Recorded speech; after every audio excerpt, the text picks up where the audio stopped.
Oke, gue baru aja ganti daily driver gue ke iPhone 17 Pro. Beneran baru kemarin aja ya gue transfer semua data di Android ini ke iPhone.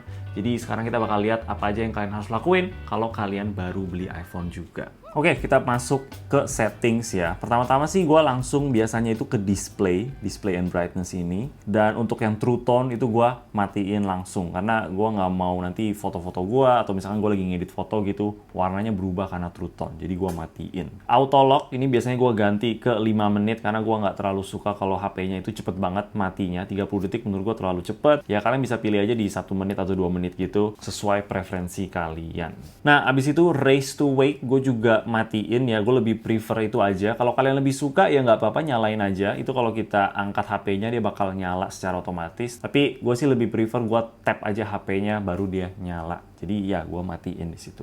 Habis itu di always on display gue juga matiin. Memang lebih estetik ya kalau kita nyalain, tapi ya kalau matiin bisa irit baterai sedikit aja gitu. Dan gue juga suka kalau HP gue itu mati aja, nggak usah nyala-nyala gitu. Oke, jadi itu kelar di bagian display. Sekarang coba kita masuk ke home screen app library. Nah, untuk newly downloaded apps, gue sukanya itu mereka pergi ke app library langsung ya, nggak usah ke home screen. Jadi gue bakal pilih itu. Dan udah, sisanya gue nggak terlalu otak-atik. Ini kelar. Nah, abis itu kalau kalian notice di iPhone yang baru ya, kalau kita swipe down untuk lihat control centernya ini, itu ada beberapa tab lagi di bawahnya. Jadi kadang-kadang kalau kita turunin control centernya ini dan kita pengen swipe up untuk ilangin dia, kita malah ke swipe down. Jadi gue sih suka ilangin itu. Kita tinggal tahan aja sampai dia berubah jadi bubble-bubble gini, ke bawah, dan matiin. Delete lagi, tinggal pencet yang ada di pojok kiri tadi. Dan udah, sekarang kita punya control center, itu cuma satu gini doang. Jadi tinggal swipe down, swipe up, kelar.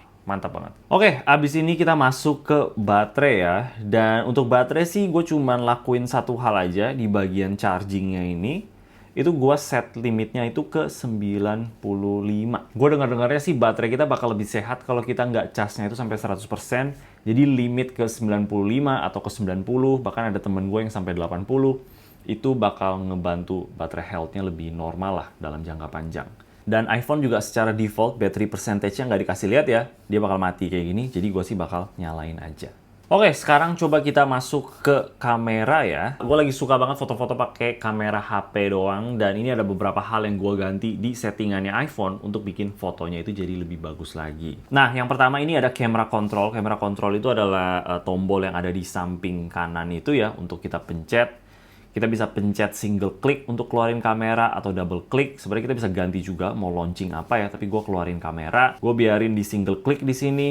Require screen on-nya gue matiin. Jadi walaupun HP-nya itu dalam keadaan mati, kita pencet ini doang, boom, langsung kebuka kameranya. Biar lebih cepet gitu aja. Dan ini kepake banget pas gue kemarin jalan-jalan di Jepang. Nah, kita bisa customize lagi di bagian sini ya. Dan jujur aja gue nggak terlalu otak-atik di bagian sini. Kalian bisa cek-cek lagi kalau kalian mau. Tapi biasanya sih kamera kontrol itu gue cuma pakai pas sekali itu doang. Pencet untuk keluarin kameranya. Sisanya sih gue nggak terlalu otak-atik lagi. Oke, yang bagian situ udah untuk photographic style, gue biarin ini di standar aja. Nah, untuk rekam-rekaman, dulu gue selalu set ini di 4K. 4K 60 fps. Gue rekaman kayak gini tuh di 24 fps, tapi untuk rekaman di HP, misalkan untuk upload ke IG story lah, 60 fps itu kayak lebih enak dilihat aja sih. Tapi sekarang gue turunin lagi ke Full HD aja, Full HD 60 fps, untuk lebih irit storage aja gitu. Di sosmed kayak IG story lah atau apa gitu juga bakal ke-kompres lagi sama Instagramnya ya. Jadi nggak terlalu perlu sampai kualitas 4K. Bakal buang-buang storage aja. Jadi gue biarin di 1080, 60 fps. Sama juga slow-mo-nya 1080, 120. Record sinematik juga gue nggak terlalu utak-atik sih ya. Karena gue lebih rekomen kalau kalian pengen rekaman sinematik,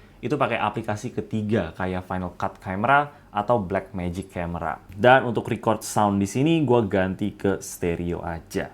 Oke, sekarang masuk ke format. Untuk di camera capture-nya gue pilih high efficiency. Dan untuk photo mode-nya ini gue biarin di 24 megapiksel ya, supaya dapetin kualitas yang lebih bagus aja untuk dia punya JPEG.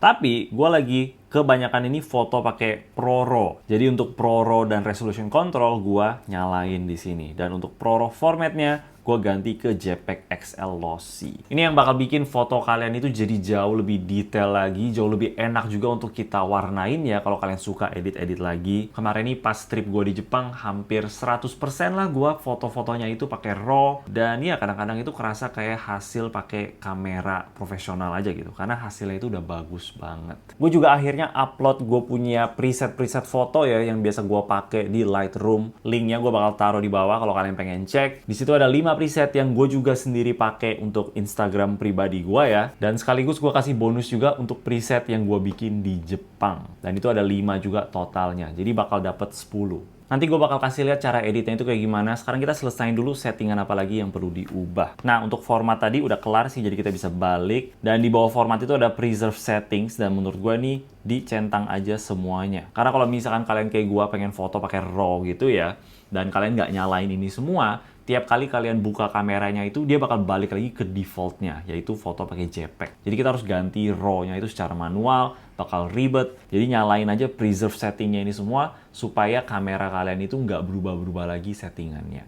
Oke, di bawahnya volume up for burst, gue sih nggak nyalain. Scan QR, nyalain show detected text, gue nyalain juga grid dan juga level, itu wajib banget harus nyalain ya. Ini bakal bikin atur komposisi itu jadi jauh lebih gampang. Mirror front camera gue nggak nyalain. View outside the frame gue juga biarin itu nyala. Nah, untuk fusion kameranya, gue sih nggak terlalu pakai ya 24 sama 35 mm-nya, jadi gue bakal matiin aja. Karena kadang-kadang itu kita nggak sengaja kepencet aja gitu, 1x-nya, dan dia bakal berubah focal length-nya. Secara default itu kamera utamanya di 24 mm, jadi gue bakal biarin aja dia di 24 mm. Portraits in photo mode itu gue matiin, karena gue hampir sama sekali nggak pernah pakai. Dan menurut gue hasil bokeh secara naturalnya dari kameranya ini juga udah bagus banget. Kita nggak perlu portrait mode lagi untuk tambahin lagi bokehnya itu loh. Tapi kalau kalian suka ya nggak apa-apa, nyalain aja. Prioritas faster shooting gue nyalain, lens correction nyalain, macro control nyalain, lens cleaning hints nyalain juga, dan save ke photo library juga gue nyalain. Dan udah, itu aja settingan kamera yang gue lakuin. Oke, sekarang kita masuk dulu sebentar ke dalam aplikasi kameranya. Tadi kan settingannya doang. Nah, untuk kamera di bagian atas nih ada pilihan format foto ya. Mau yang HEIC atau yang RAW. Nah, yang HEIC tuh basically JPEG aja. Dan di sini kita bakal pilih RAW. Ada pilihan juga mau 48 megapiksel atau 12 megapiksel. Gua sih pilih 48 megapiksel. Untuk night mode, gua sih sukanya mati aja ya. Dan untuk flashnya, gue juga bakal matiin. Nah, habis itu kita pencet 6 titik ini ya di bagian pojok situ, dan pilih exposure. Nah, untuk exposure, gue bakal turunin dia di sekitar 0,7 lah. Gue rasa untuk file RAW, terutama di HP gini ya, sweet spotnya itu di minus 0,7. Kalau biasanya sih syuting di kamera RAW gitu, gue taruhnya selalu di minus 1. Tapi gue cobain sih di sini 0,7 udah lebih enak aja. Oke, habis itu udah. Dan untuk live foto gue juga matiin sih, gue nggak set auto karena ya gue nggak terlalu pakai banget. Aspek rasio tetap di 4:3 dan udah kelar. Inilah settingan di kameranya sendiri. Dan karena tadi kita udah nyalain preserve settings, tiap kali kita tutup kameranya, buka lagi, settingannya bakal selalu balik kayak gini, kecuali kalian ganti lagi. Dan sekarang jadinya mau di wide angle, di 1x, di 4x, di 8x, itu semuanya bakal raw fotonya. Jadi mantep banget. Oke, sekarang coba kita masuk ke Lightroom, karena itu aplikasi yang gua pakai untuk ngedit ya. Dan untuk preset-preset yang kalian bisa beli juga, itu semuanya presetnya Lightroom. Dan walaupun gua langganan aplikasi ini ya, tapi ini kita bisa pakai secara gratis juga, jadi tenang aja. Oke, ini ada beberapa foto contoh ya yang gua pengen kasih lihat cara editnya itu kayak gimana. Ini mungkin kita mulai dari yang pertama aja. Ini foto pakai iPhone. Pas gue lagi di pesawat, ini juga RAW, kita bisa lihat white balance-nya itu pakai Kelvin, dan kita bisa ubah seenak jidat mau kayak gimana warnanya, jadi mantap banget. Nah, di sini gue ada siapin presetnya, ada 5 ya, ini ada yang iPhone JPEG dan iPhone Pro RAW. Itu sebenarnya sama aja presetnya, tapi sesuai namanya, yang JPEG itu lebih khusus untuk foto-foto JPEG, karena ya gue tahu nggak semua orang itu foto RAW, jadi kalian tetap bisa foto JPEG sendiri dan pakai preset ini. Tapi gue juga udah siapin yang untuk Pro RAW, untuk kalian-kalian yang pengen fotonya itu RAW. Dan karena fotonya di sini RAW, jadi gue bakal pilih yang RAW. Nah, di sini ada 5 preset, simple aja. Ada iPhone 1, iPhone 2, nih iPhone 1, dia jadi kayak gini. Ini yang biasa gue paling sering pakai. Untuk yang iPhone 2, ini foundationnya itu lebih warm gitu ya, untuk kalian-kalian yang lebih pengen earthy tones kayak gini.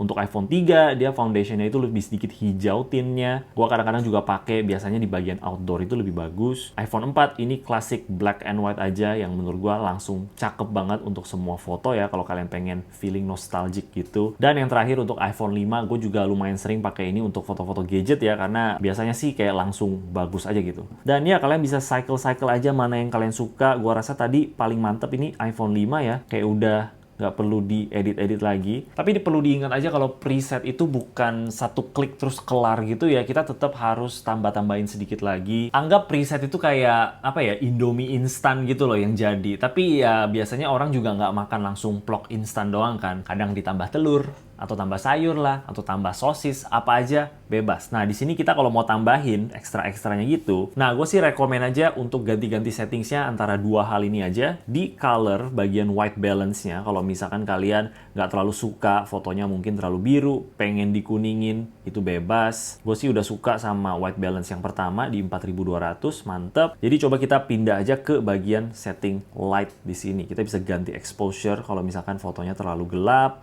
tambahin kontras, naikin highlights atau turunin highlights, turunin lagi shadow-nya supaya lebih dramatik.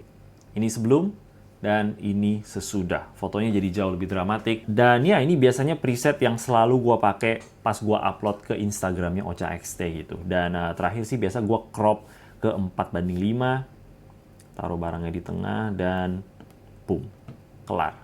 Sebelum, setelah. Di sini kalian bisa klik 3 titik gitu di pojok kanan. Bisa save fotonya ke foto library atau bisa copy settings kalau misalkan kalian udah suka sama hasilnya itu loh. Dan kita bisa paste ke foto yang lain. Contoh misalkan foto yang ini, tinggal klik lagi 3 titik itu dan paste. Boom. White balance-nya ini terlalu biru karena dia keikut foto yang tadi. Jadi gue bakal ganti lagi ke S-shot aja sesuai fotonya sendiri di 4600. Untuk light-nya mungkin turunin sedikit ya. Turunin kontras. Coba naikin shadow sedikit dan highlights juga sedikit naikin. Ganti lagi ratio-nya ke 4:5.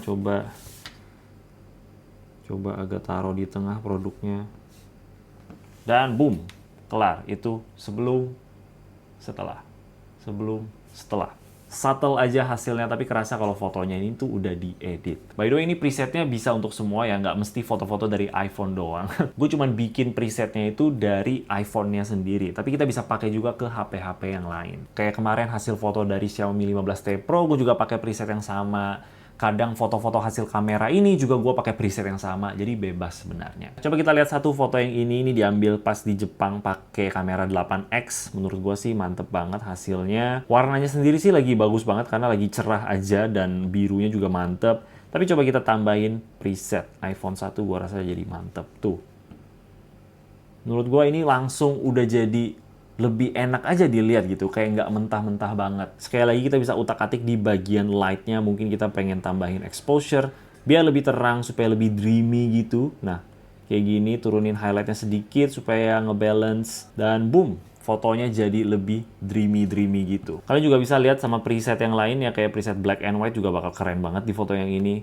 Jadi bebas bisa pilih mana aja. Foto terakhir yang lebih ada warna sama RAW juga. Coba cek iPhone 1, iPhone 2, 3, 5. Ya 5 udah mantep sih. Udah kayak nggak perlu diapa-apain lagi, cuman tambahin brightness sedikit aja. Kalau kalian nggak suka keterangan, tinggal digelapin aja. Enaknya RAW itu jadi lebih fleksibel aja filenya ya, nggak cepet rusak gitu loh kalau kita tarik brightness-nya, turunin, naikin. White balance-nya juga bebas kita lakuin. Tapi foto JPEG juga nggak apa-apa kok, tetap bisa. Nah, seperti yang gue bilang tadi, kalau kalian pilih untuk beli preset ini, kalian bakal dapat bonus 5 preset lagi yang gue bikin pas di Jepang ya. Jadi coba kita lihat aja kayak gimana. Ini ada beberapa foto yang gue ambil pas di Jepang, contohnya mobil ini. Nah, ini fotonya gelap banget, gimana cara kita selamatinnya ya. Jadi kita tinggal back aja dan udah ada preset Jepang di sini. Tuh gua kasih nama Jepang juga ya, agak cringe sebenarnya tapi ya udahlah nggak apa-apa. Gua bakal bilang aja yang paling sering gua pakai itu adalah Ohio di sini dan tinggal diterangin sedikit. Udah keren tuh. Naikin highlight biar putih mobilnya lebih mantep. Shadow turunin sedikit biar lebih ada 3D pop. Boom.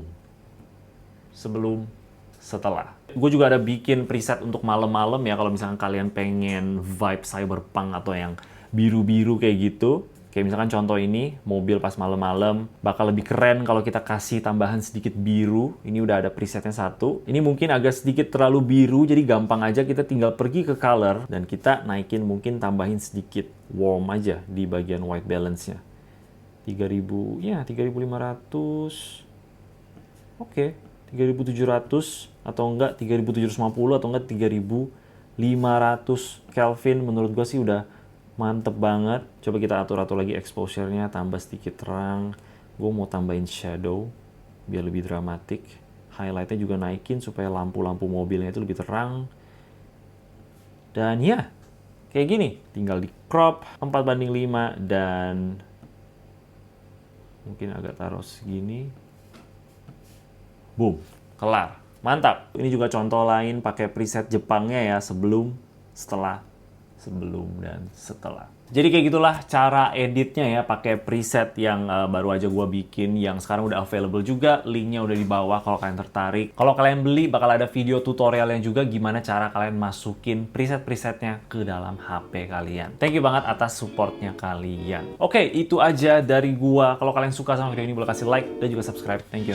Bye-bye.